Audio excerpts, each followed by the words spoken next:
अच्छा बेटा, आज मैंने आप लोगों को कुछ न्यूमेरिकल्स भेजे थे एसी के, तो आज हमें वो एसी के न्यूमेरिकल्स ही डिस्कस करने हैं। ठीक है, तो आप अपनी वो फाइल्स खोल लें और let's start the numericals of AC. सबसे पहले टाइप ए, और टाइप ए के जो न्यूमेरिकल्स हैं बेटा, इनिशियली जो 2-3 न्यूमेरिकल्स हैं जहां पर मुझे लगता है कि वो कराए जाने चाहिए, मैं वो करा रहा हूं। बाकी आप लोग ट्राई करेंगे, और ट्राई करने के बाद जो आपसे नहीं होंगे वो आप फिर मुझे बताएंगे। Okay,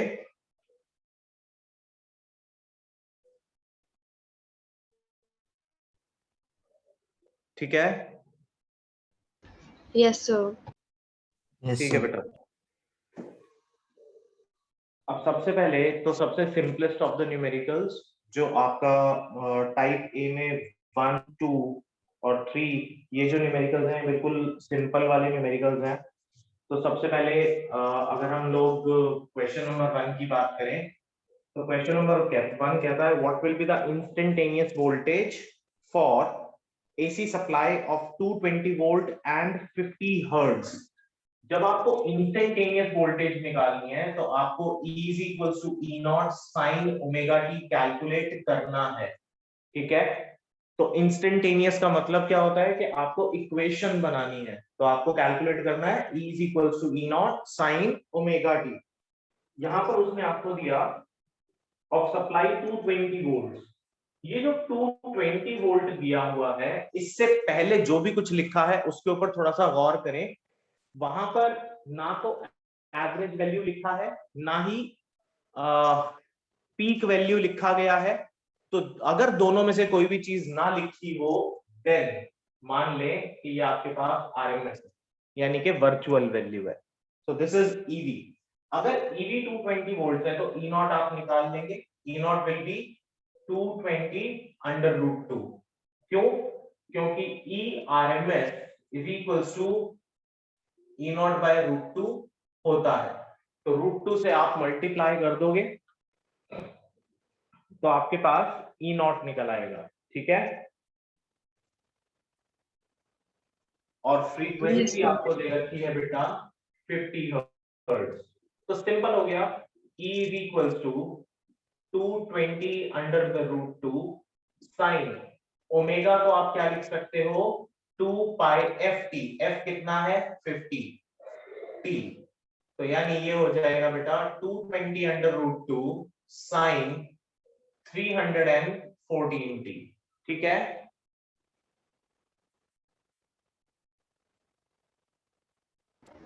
yes sir.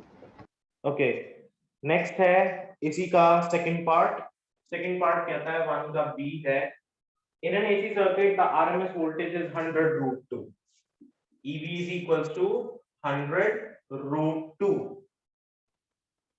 Find the peak value of the voltage. So peak का मतलब हुआ E नॉट, यानी कि मैक्सिमम वैल्यू। ठीक है, तो E नॉट हमें कैलकुलेट करना है। EV दे रखा है 100 रूट 2, E नॉट निकालना है। तो बेटा E naught will be equal to EV under root 2, तो ये हो गया 100 रूट 2 इंटू रूट 2, तो दिस विल बी 200 वोल्ट्स। ठीक है,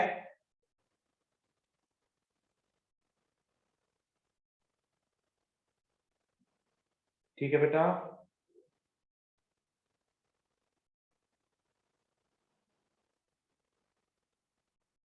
next, and its mean value during the half cycle, positive half cycle। अब वो mean value और पूछ रहा है आपसे, तो mean value होता है E average। So E average is equals to 2 times of E naught by 5।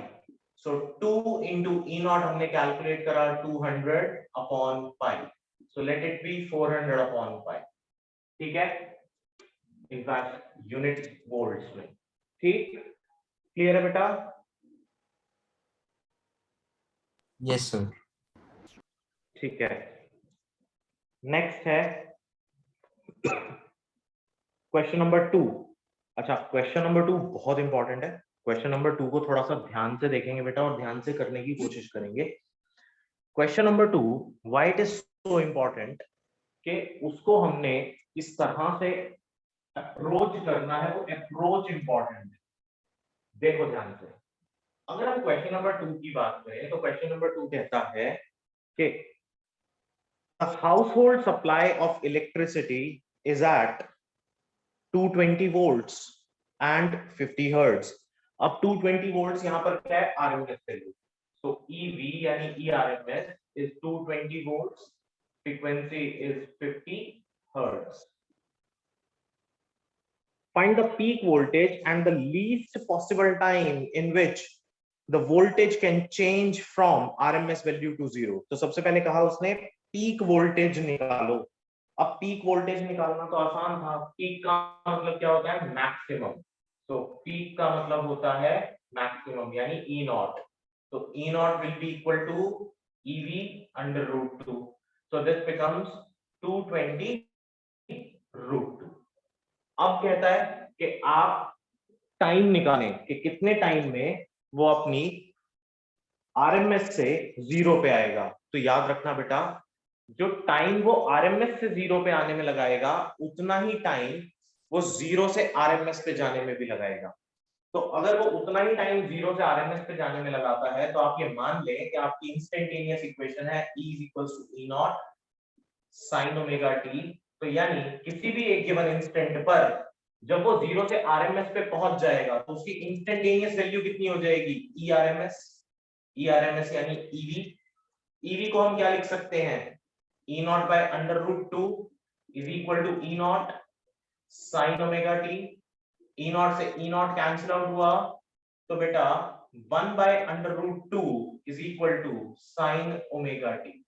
Now this 1 by under root 2 sine omega T, आप इसको ऐसा लिख सकते हो sine omega T is equal to sign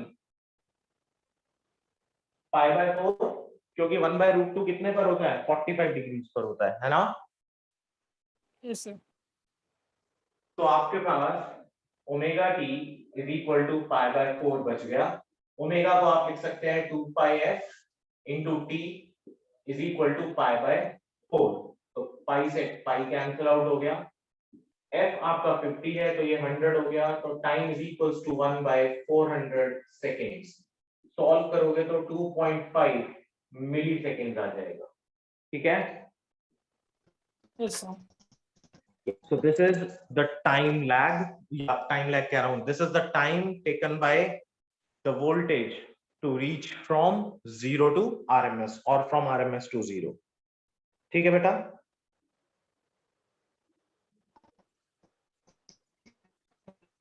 तो ये जो क्वेश्चंस हैं ये आपके आरएमएस और किस पर बेस्ड थे, एवरेज वैल्यू पे और पीक वैल्यू पे। ये हो जाएंगे, कर लेंगे ऐसे वाले क्वेश्चंस। Yes, sir. सर कर लेंगे। Yes sir. Nakul, yes sir. अच्छा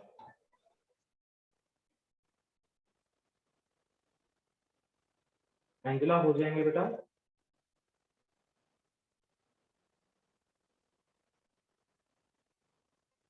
ठीक है, नेक्स्ट स्टार्ट करते हैं questions based on purely inductive circuit.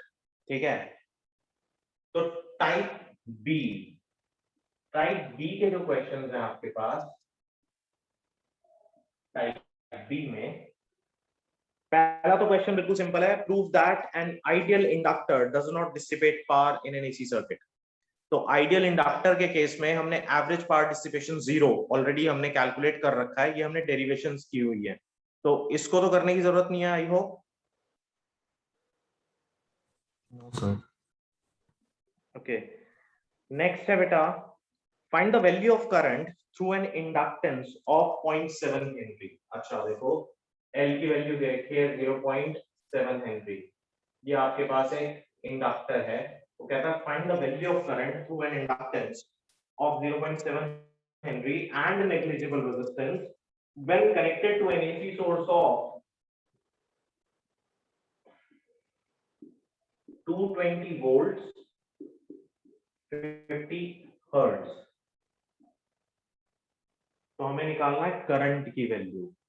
Current निकालने के लिए याद रखना ये जो ई दे रखा है आपको, ये कितना है, ईवी यानी आरएमएस वैल्यू कितनी है, 220 वोल्ट। तो आई आरएमएस किसके बराबर होगा, ई आरएमएस अपॉन एक्सएल यानी the resistance offered by inductor, है ना, यही होगा। Yes, sir. तो this will be 220 upon 2 pi FL। तो देखो 220 अपॉन पाई को लिखे हैं 22/7, F आपका 50, L उसने दिया 0.7, तो 7/10, 7 से 7 कैंसिल आउट हो गया, ठीक है, और इससे ये कैंसिल आउट हो गया, ये हो गया 100 यानी कि 10, तो आंसर आ गया 1 एम्पियर, ठीक है।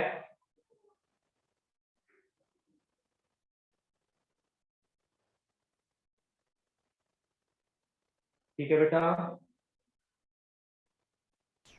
Yes, sir. Okay next. तो अगला क्वेश्चन है बेटा, what is the inductive reactance of a coil if current through it is 800 milliampere. यानी आपको इंडक्टिव रिएक्टेंस निकालनी है एक कॉइल की, एक कॉइल दे रखी है आपको, उसकी इंडक्टिव रिएक्टेंस निकालनी है अगर उसके through current IV is equal to 800 milliamperes, ठीक है, और voltage across it is 40 volts, ये 40 है। तो अगर ये 40 हो आपके पास, तो ये भी ईवी है, 40 वोल्ट है, निकालना क्या था, इंडक्टिव रिएक्टेंस, सिंपल है, EV is equal to IB into XL। तो EV हो गया 800 into 10 to the power -3 upon 40 is equal to XL। तो 40 ये आ गया 20, सो 20 मिली ओम्स, ठीक है, इज इक्वल टू XL, लिख सकते हैं।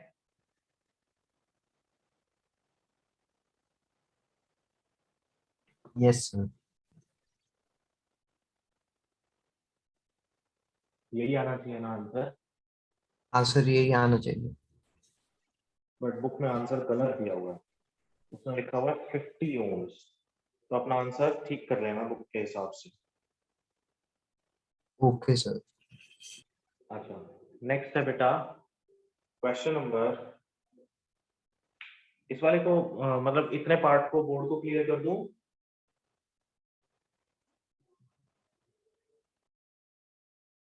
सर आप स्क्रीनशॉट भेज देना।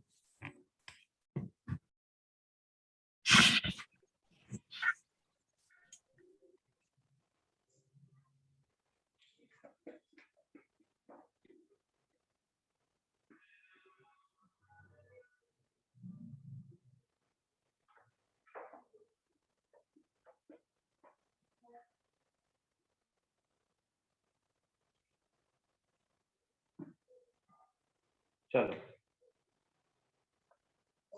अच्छा बेटा, question number 8, a pure inductor of 1 Henry is connected across 110 volt 70 hertz source, find the reactance and current and peak value of the current।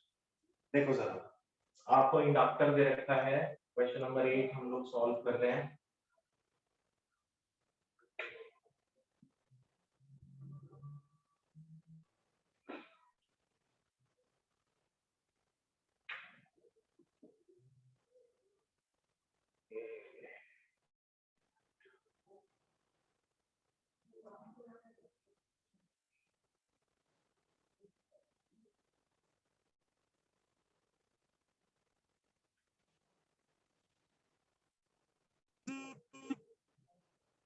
Question number 8.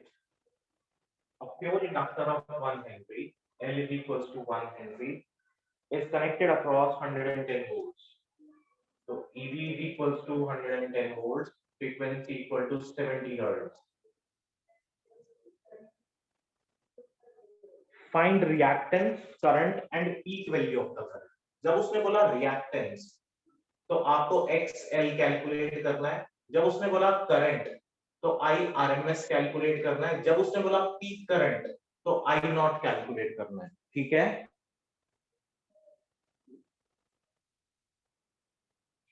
ठीक है बेटा। Yes, sir.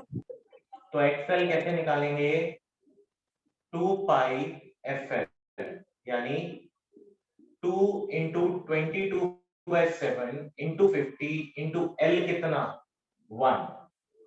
ठीक है, 50 की बजाय 70 आएगा, तो ये कैंसिल आउट कर दो, ये 10 बचेगा।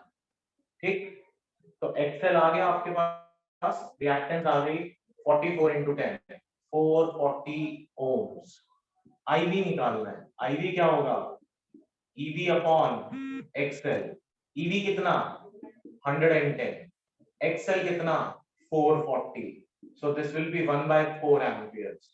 आई नॉट निकालना है, आई नॉट किसके बराबर होगा? आईवी √2, तो अंडर √2/4 एम्पियर्स। ठीक है,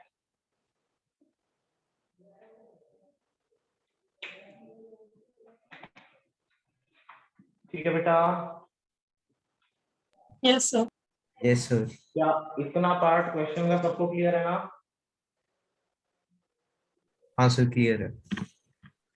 अच्छा, यहाँ मुझे लगता है कि एक्सेल वाले क्वेश्चंस आपसे हो जाएंगे, तो बीच वाले क्वेश्चंस आप ट्राई करेंगे।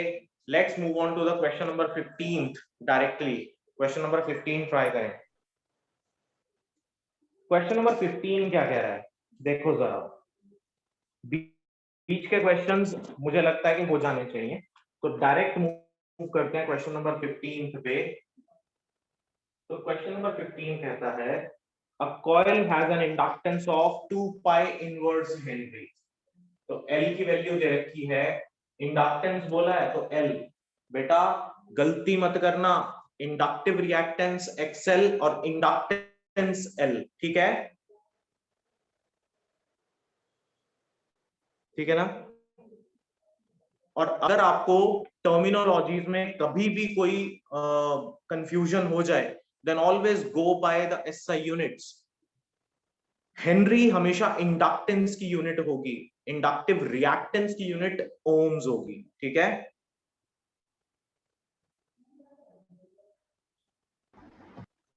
तो एल की Okay, sir. वैल्यू दी है 2 पाई इनवर्स हेनरी, यानी हम इसको 1/2 पाई हेनरी लिख सकते हैं ना। Determine its reactance at a frequency of 50 hertz। Frequency हो गया 50 हर्ट्ज।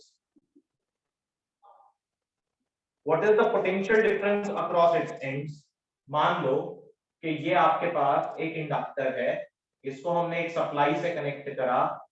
ठीक है, L आपका 1/2 पाई दिया हुआ है, फ्रीक्वेंसी यहाँ पर 50 हर्ट्ज दे रखी है।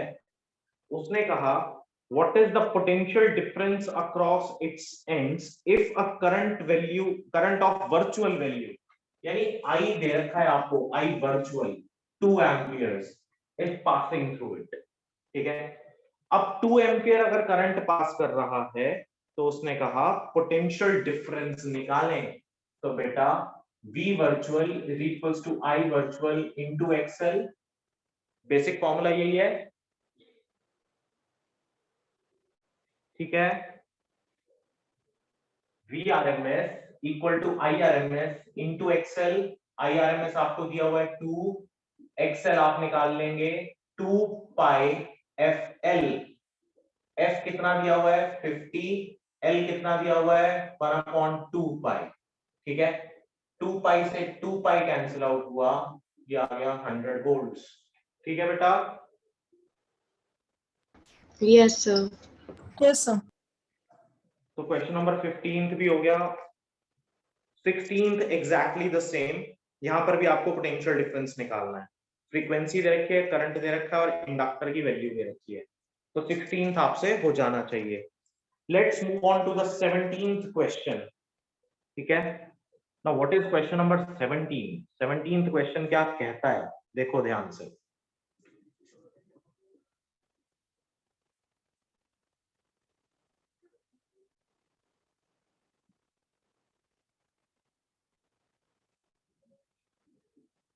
Question number 17।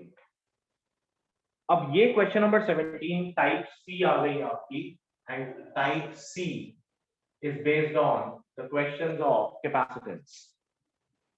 Find the value of current through a capacitor of 10 microfarad. एक कैपेसिटर है 10 माइक्रोफैरड, उसकी कैपेसिटेंस है, when connected to a source of 100 volts, 110 volts in fact, 110 volts, 50 hertz। ये जो यूनिट है ना 50 साइकिल्स पर सेकेंड, तो 50 साइकिल्स पर सेकेंड का मतलब होता है 50 हर्ट्ज। तो 50 cycles supply, what is it's reactance? ये तो बहुत ही आसान है, रिएक्टेंस निकालनी है, xc is equals to 1 upon omega c, यानी 1 upon 2 pi fc। I hope के सब कुछ दे रखा है, तो you can calculate each and everything. और अब यहां से आप करंट निकालना चाहें तो करंट भी निकाल सकते हैं। I virtual will be equal to E virtual upon xc, ठीक है। तो ये हो जाएगा आपके पास 110 upon xc, xc यानी कि 1 upon 2 pi fc। Values put करके आंसर निकाल लेंगे।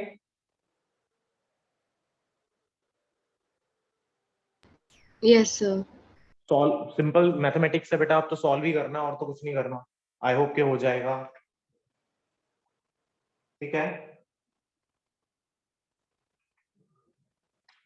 क्वेश्चन नंबर 20, क्वेश्चन नंबर 20 जरा ध्यान से देखें।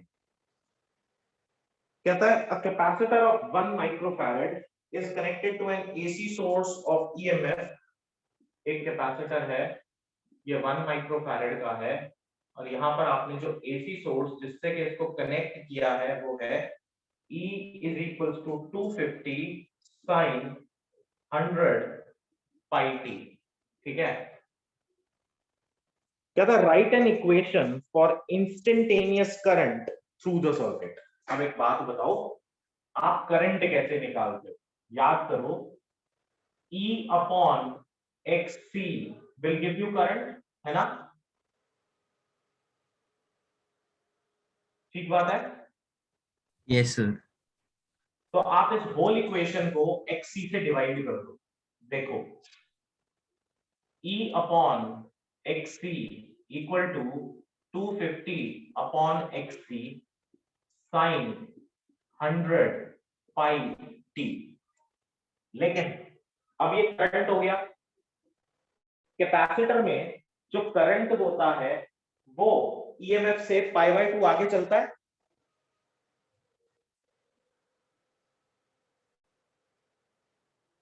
In purely capacitive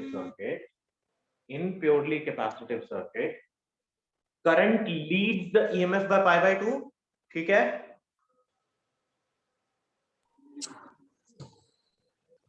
Yes, sir. ये हमने इक्वेशन की थी बेटा, याद करो जब हमने फेजर डायग्राम्स बनाए थे।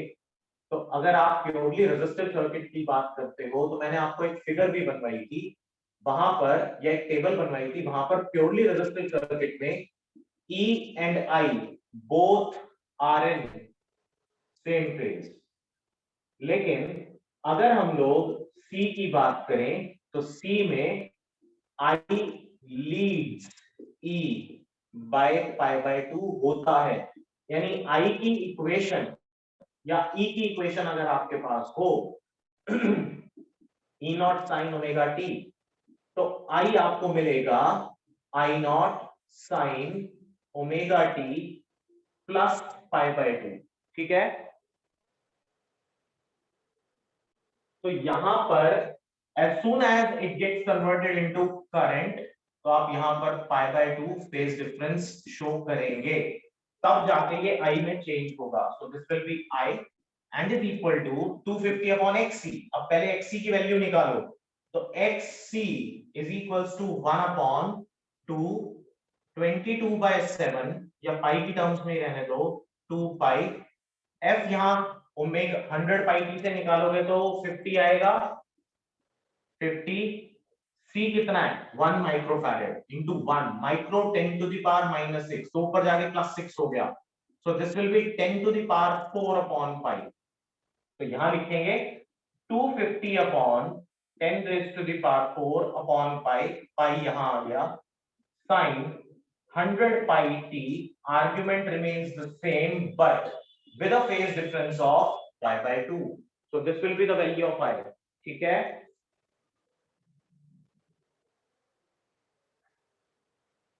ठीक है बेटा। Yes, sir.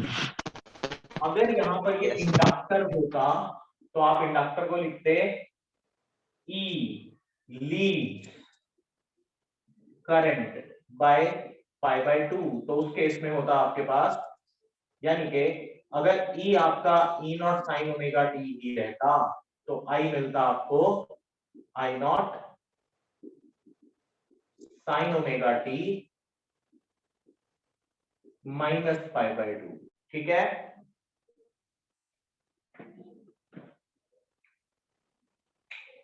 इंडक्टर और कैपेसिटर का ये बेसिक कॉन्सेप्ट क्लियर है बेटा सबको? अभिमन्यु क्लियर है? Yes, sir. या कुछ समझना बेटा इसमें?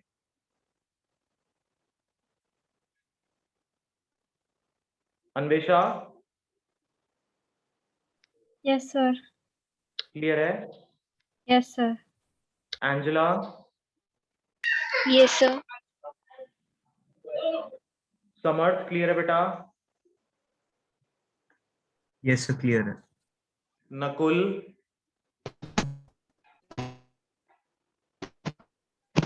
राघव,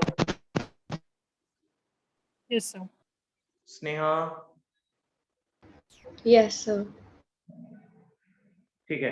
तो आई होप कि यहाँ से कैपेसिटेंस के क्वेश्चंस हो जाने चाहिए। अब एक काम करते हैं, डायरेक्टली चलो टाइप एफ पे, जहां पर हम एलसीआर के क्वेश्चंस पहले करेंगे और फिर बात करेंगे कि सीएल, सीआर और आरएल के क्वेश्चंस को कैसे अप्रोच करना है। लेकिन उनको करने से पहले बात करेंगे एलसीआर के ऊपर बेस्ड क्वेश्चंस के बारे में। ठीक है, टाइप एफ बोर्ड क्लियर कर दूं?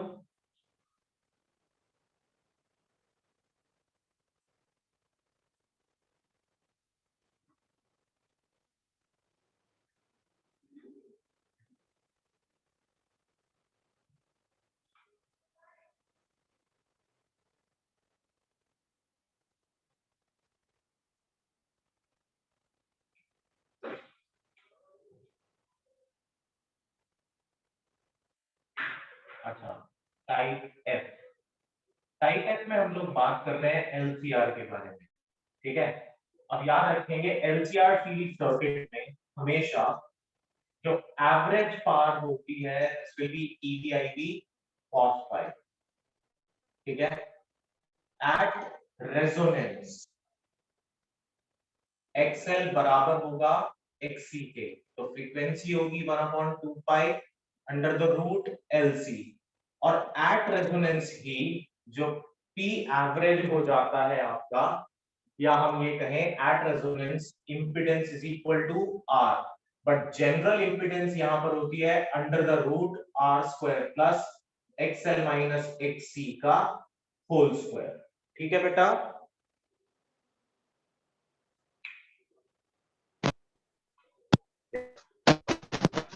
और पावर फैक्टर की अगर हम बात करें तो यहां पर cos फाई की वैल्यू होती है r बाय जेड। ठीक है, अगर फेज निकालना हो, ठीक, तो फेज के लिए फॉर्मूला होता है tan phi is equal to XL minus XC upon R, but आप चाहें तो इसको cos phi equal to r by Z से भी कैलकुलेट कर सकते हो। ठीक है बेटा, चलो क्वेश्चन स्टार्ट करते हैं। पहला क्वेश्चन, क्वेश्चन नंबर 31।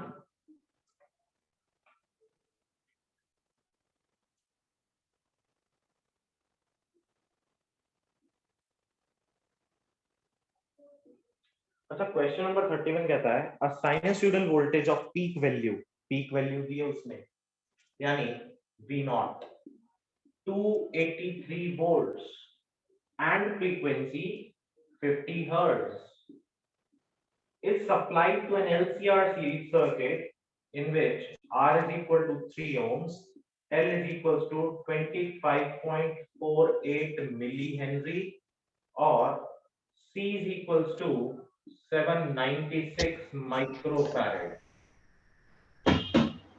अब ये सभी वैल्यूज बहुत अटपटी सी वैल्यूज दे रखी हैं, ठीक है, बट जनरली एनसीईआरटी के क्वेश्चंस के अंदर ऐसी वैल्यूज अगर दे रखी होती हैं तो उसका मतलब यही होता है कि वो कहीं ना कहीं कैंसिल आउट हो रहा होगा कुछ ना कुछ। चलो देखते हैं। उसने कहा find the impedance of the circuit, निकाल लेंगे इंपिडेंस। पहला पार्ट सीधा सीधा है, z is equals to under the root r square, तो 3 का स्क्वायर हो गया 9 प्लस xl minus xp का होल स्क्वायर। तो xl क्या होता है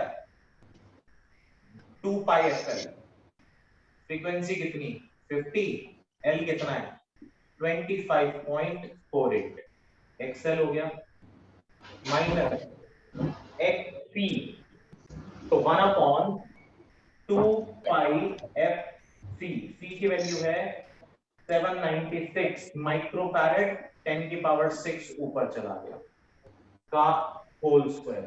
अब बेटा इसको सॉल्व करना है आपने, ठीक है।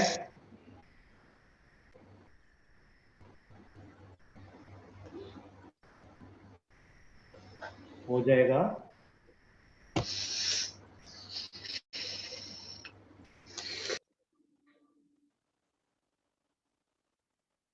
बेटा, इतना पार्ट हो जाएगा, z निकल जाएगा यहाँ से। सर ये काफी time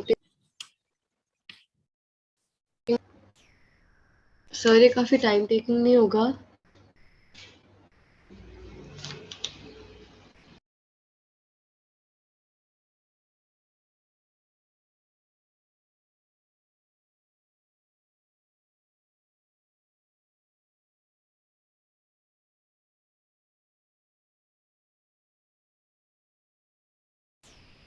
Sir, you are not audible.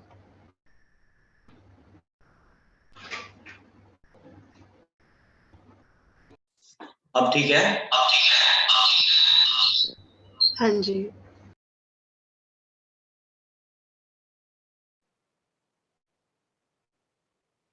Okay,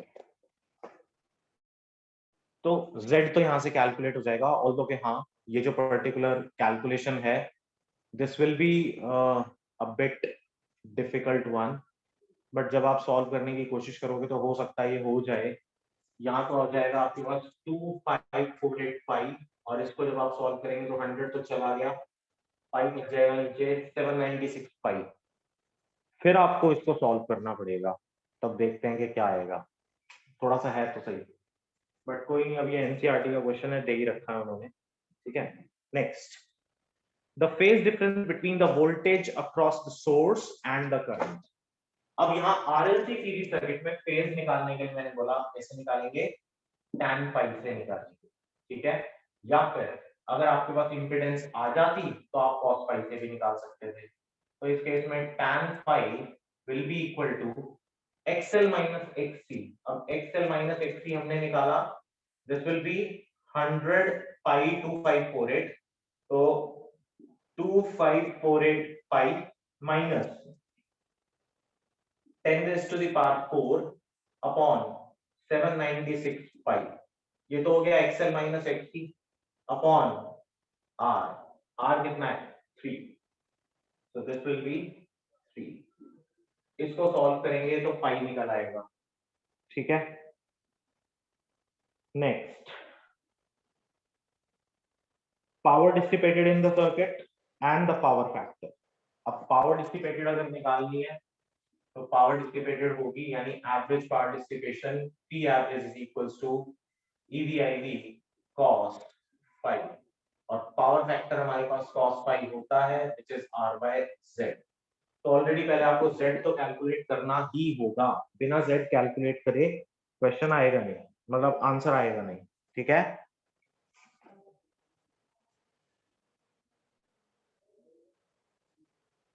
ठीक है बेटा, Yes, sir. Yes, sir. तो आई होप कि ये हो जाना चाहिए। कैलकुलेशंस हैं, थोड़ी सी लंबी जरूर हैं माना, बट ये क्वेश्चन आप करेंगे जरूर पूरा, ठीक है।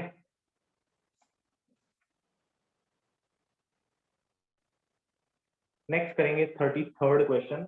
32nd is almost same with the age of 31st। तो 33rd क्वेश्चन क्या कह रहा है? Calculate the value of an inductance which should be connected in series with a capacitor. अब आपके पास एक इंडक्टर है जिसको कि आपने कैपेसिटर के साथ कनेक्ट करा, तो वो कहता है calculate the value of inductance which should be connected in series with a capacitor of 5 microfarad, resistance of 10 ohm,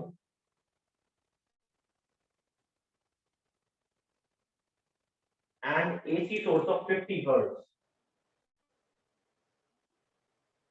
50 hertz frequency दे रखी है, so that its power factor is unity. तो cos phi यहां पर क्या हो गया? 1. अब बेटा उसने यहां पर एक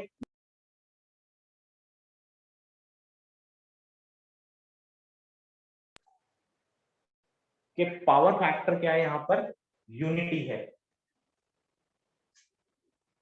ठीक है। पावर फैक्टर यूनिटी होने का मतलब क्या हुआ? cos पाई आपका किसके बराबर होता है बेटा? r by z। cos pi की वैल्यू अगर 1 है तो this will be r by z। तो z किसके बराबर हो गया? r के बराबर हो गया ना? हो गया।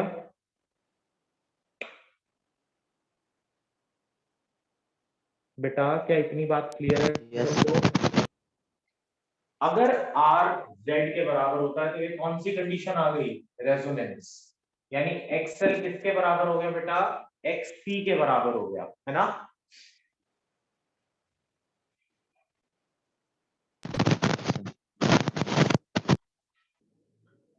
और अगर xl xc के बराबर हो जाए तो फिर क्या करेंगे?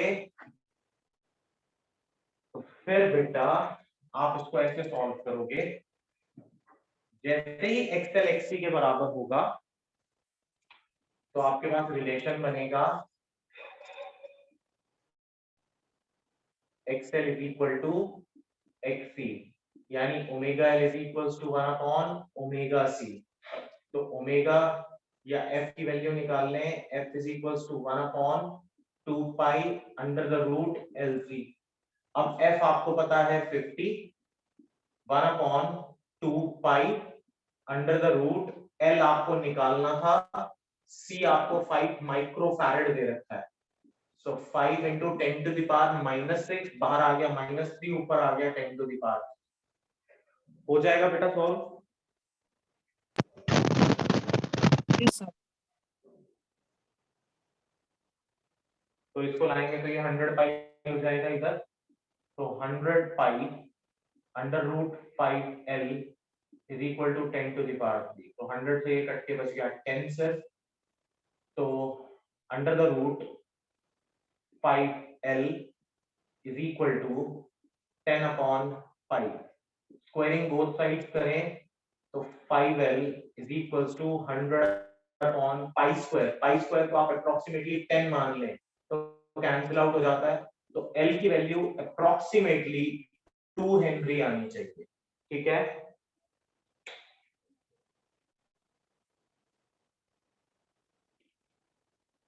ठीक है बेटा। Yes, sir. इसमें आपकी वॉइस आपको क्लियर नहीं है। बेटा मेरी वॉइस क्लियर नहीं है, ऐसा कैसे? सर अब है सर। अब क्लियर है?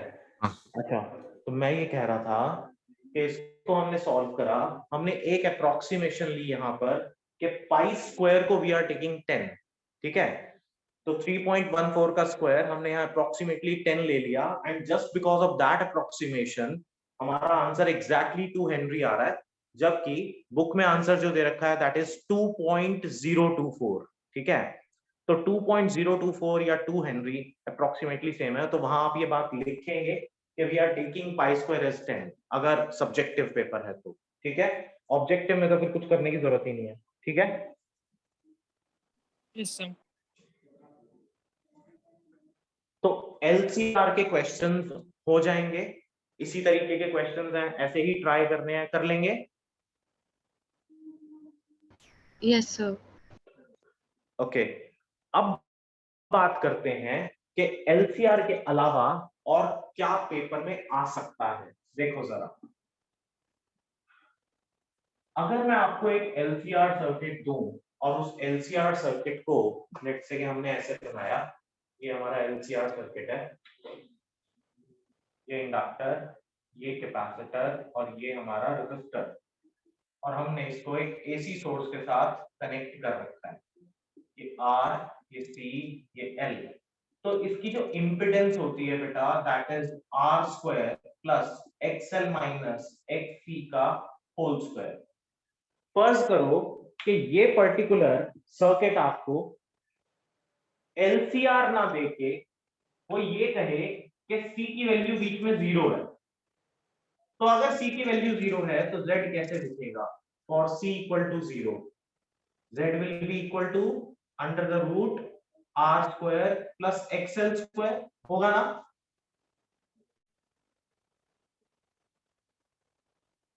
ठीक है बेटा? Yes, sir. Yes, sir. Yes, sir. So this formula is valid for LR circuit, ठीक है, बाकी कुछ नहीं चेंज होता। फिर अगर मान लो मैं ये कहूं C की जगह L 0 होता, तो for L equal to 0, Z will be equal to under the root R square plus XC का स्क्वायर। तो ये क्या होता आपके पास? RC सर्किट, ठीक है, होता ना? तो आपको मैंने जो असाइनमेंट दे रखा है, उस असाइनमेंट में जो टाइप डी है, टाइप ई है, those types are for RC, RL and LC circuits. अब यहाँ पर आरसी आरएल जनरली आपके कोर्स में लिखा हुआ है कि भाई सिर्फ LCR series circuit is there, लेकिन अगर मान लो आरएल का क्वेश्चन आ जाए तो कुछ नहीं करना, आपने सी को 0 कर देना है सभी जगह पर, और अगर मान लो आरसी का क्वेश्चन आ जाए तो एल को 0 कर देना, यानी वहां मान के चलना कि इंडक्टर है ही नहीं। ठीक है बेटा?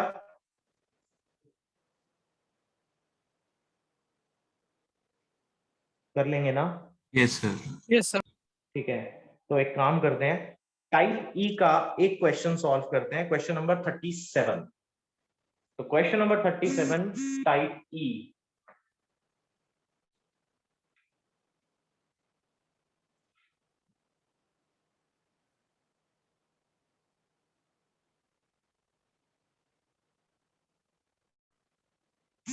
an alternating EMF of 200 volts।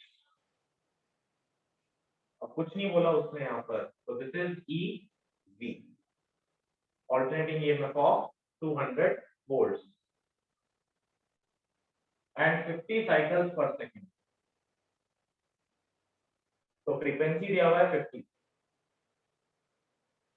is applied to a condenser। अब कंडेंसर क्या होता है? कैपेसिटर। कंडेंसर क्या होता है बेटा? कैपेसिटर। वर्ड कंडेंसर और word capacitor both are of the same meaning. तो अगर कंडेंसर लिखा आ जाए तो वहां क्वेश्चन छोड़ मत देना कि ये कुछ अलग आ गया। तो condenser means capacitor in series with a 20 volt 5 what lamp. यानी ये आपके पास, देखो ध्यान से, ये आपके पास एक कैपेसिटर है, इसको हमने एक लैंप के साथ कनेक्ट करा। लैंप की जो कैपेसिटी है वो है 20 volt 5 what. Calculate the capacity of the condenser, और यहाँ पर जो आप वोल्टेज अप्लाई कर रहे हो वो है 200 वोल्ट, ठीक, और फ्रीक्वेंसी कितनी है? 50 हर्ट्ज। कैसे करेंगे?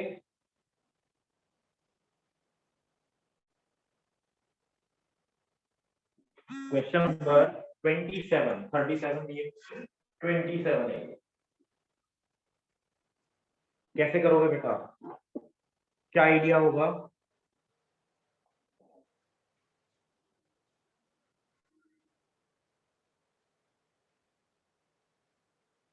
बोलो।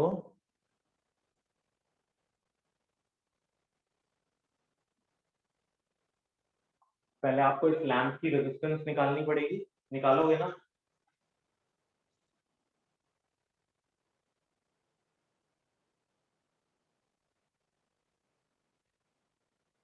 बेटा क्या लैंप की रेजिस्टेंस निकाल सकते हैं यहां से?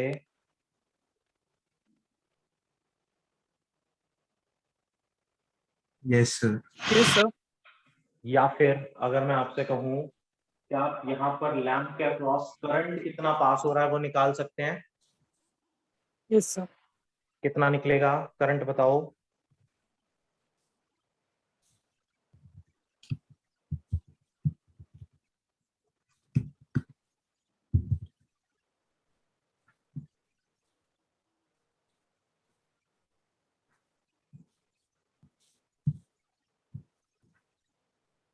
जल्दी बताओ बेटा कितना करंट होगा यहाँ पर?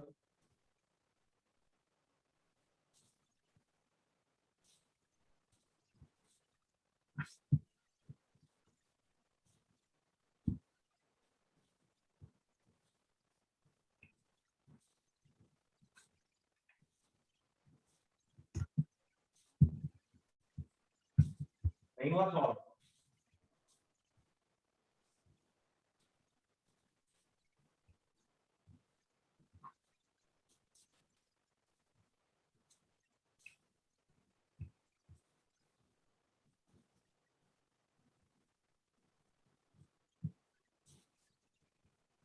नहीं हो रहा? No, sir. राघव करंट कितना होगा बेटा? Sir, 80 ohm है resistance. किसकी रेजिस्टेंस? Bulb की. रेजिस्टेंस है 80। हमें तो कैपेसिटी ऑफ कंडेंसर निकालना है ना, तो मैं पहले ये पूछ रहा हूँ कि यहाँ पर करंट कितना होगा। देखो कॉन्सेप्ट ये लगाओ, लैंप को समझो। जितना करंट लैंप पे को मूव कर रहा होगा, क्योंकि दोनों सर्किट में सीरीज में है, तो करंट की वैल्यू तो सेम रहेगी ना दोनों में। Yes, sir. Sir, 2.5 ampere. 2.5 ampere कैसे निकाला? Sir, bulb का rated voltage से उसकी power मतलब resistance निकाल ली अच्छा, और सर उस resistance को divide कर दिया सर. आपने पावर निकाली v²/r से। Yes, sir. ठीक है, आपने v²/r करा बेटा, तो एक बात देखो, पावर कितनी है 5, v² कितना है 400 अपॉन r, r आ गया 80 है ना। Yes, sir. अब अगर r 80 आ जाता है तो यहाँ पर करंट कितना आएगा? I Sir. Equal to v/r, तो 1/4 नहीं आएगा? सर बट ये तो फिर हमारा AC का वोल्टेज नहीं लेंगे. एसी का ही तो लिया है, यही तो वोल्टेज है। तो AC का मतलब जो हमारा प्राइमरी है. सीरीज में है ना बेटा, ये हम 200 कैसे ले सकते हैं? यहाँ डिसिपेट हो जाएगा, यहाँ कुछ और डिसिपेट हो जाएगा। एक बात याद रखना, देखो अगर आपके पास ये डीसी सर्किट होता है और डीसी सर्किट में आपने ईएमएफ के साथ इसको कनेक्ट किया हुआ है या एक वोल्टेज के साथ आपने कनेक्ट किया हुआ है, तो याद रखें जो ड्रॉप यहाँ पर होता है, जो ड्रॉप यहाँ पर होता है, जो ड्रॉप यहाँ पर होता है, इन तीनों का सम इस टोटल पोटेंशियल अप्लाइड के बराबर हो जाता है। एसी में ऐसा नहीं होता ना, नहीं सर. तो एसी में ऐसा नहीं होता, तो यहाँ पर आप 200 ले नहीं सकते। आपको तो अभी यही नहीं पता कि इसके अक्रॉस ड्रॉप कितना आएगा, ठीक है?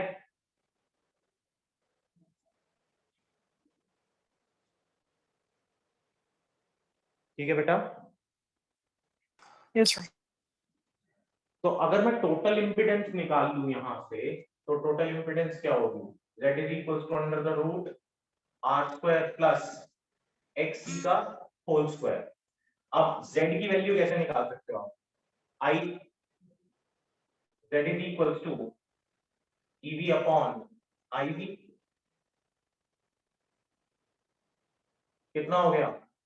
EV आपके पास 200, IV कितना 1/4, तो ये हो गया 800 ओम। अगर मैं Z की जगह 800 रख दूं तो ये कितना हो जाना चाहिए आपका, R तो 80 आया था, ठीक है, तो ये तो 0 हो जाएगा। Yes, sir. 0 कैसे हो जाएगा, नहीं, ये हो जाएगा 64 माइनस 6400 इक्वल टू XC का स्क्वायर। और अगर ये हम यहाँ से हटा दें तो this will be the under root 64 अच्छा, इसमें से मैं 110 बाहर निकाल सकता हूँ, तो ये बच गया 6400 minus 64 is equal to XC। तो 64 भी तो निकाल सकते हैं, 64 भी निकालेंगे तो ये हो जाएगा 80 पार आ जाएगा सर। 80 हो गया, तो अंदर बच गया मेरे पास 99, है ना। Yes sir. फिर 99 की अगर अप्रोक्सीमेशन लेंगे तो फिर से 10 आएगा, है ना। 800 is equals to 1 upon 2 pi f50 into c।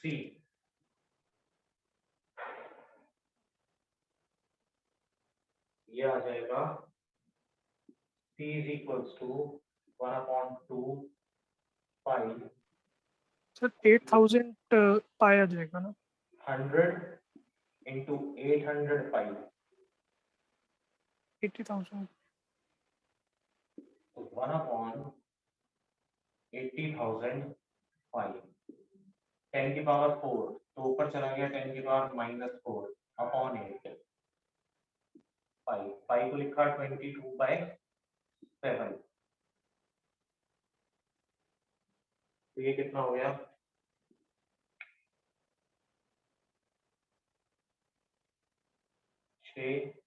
एक 176 7 into 10 to the power minus 4।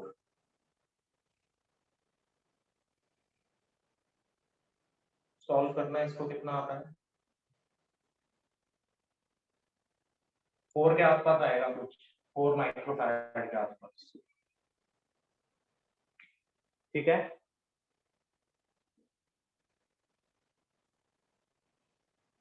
अगर मैं इसको 100 से मल्टीप्लाई करके 100 से डिवाइड कर दूं तो दिस बिकम्स 700 अपॉन 176 into 10 की पावर माइनस 6, यही बचेगा ना, ठीक है।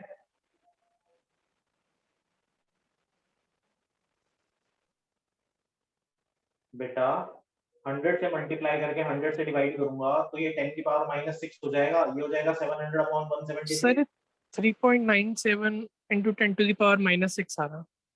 3.97, वही मैंने कहा कि this will B approximately 4 microfarad, है ना। Yes sir. यही आंसर है बेटा, 4 माइक्रोफैराड, ठीक है। तो यहां पर जो वोल्टेज आपको दी हुई है उसी वोल्टेज से आप इसकी क्या निकालेंगे, रेजिस्टेंस निकालेंगे या फिर करंट निकालेंगे, ये नहीं यूज कर सकते आप। 200 का कितना पार्ट यहाँ डिसिपेट हो रहा है हमें नहीं पता, यहाँ कितना हो रहा है वो भी नहीं पता, तो जो दे रखा है उससे निकालोगे, इसको यूज नहीं करोगे पार के लिए, ठीक है बेटा।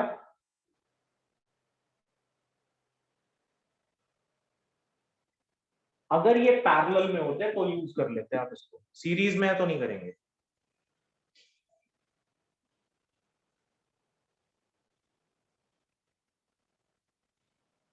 क्लियर है ये बात।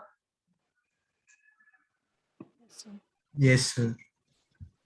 अब एक काम करेंगे, बचे हुए क्वेश्चंस ट्राई करेंगे और जो नहीं होंगे आप वो मुझे नेक्स्ट क्लास से पहले पहले बताएंगे।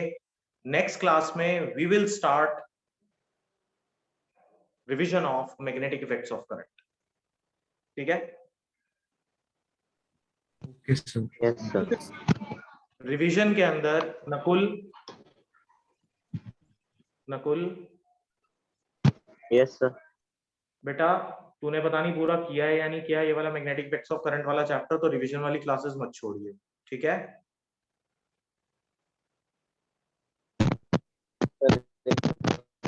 सेम बात एंजेला और अभिमन्यु, आप भी बेटा दोनों ठीक है?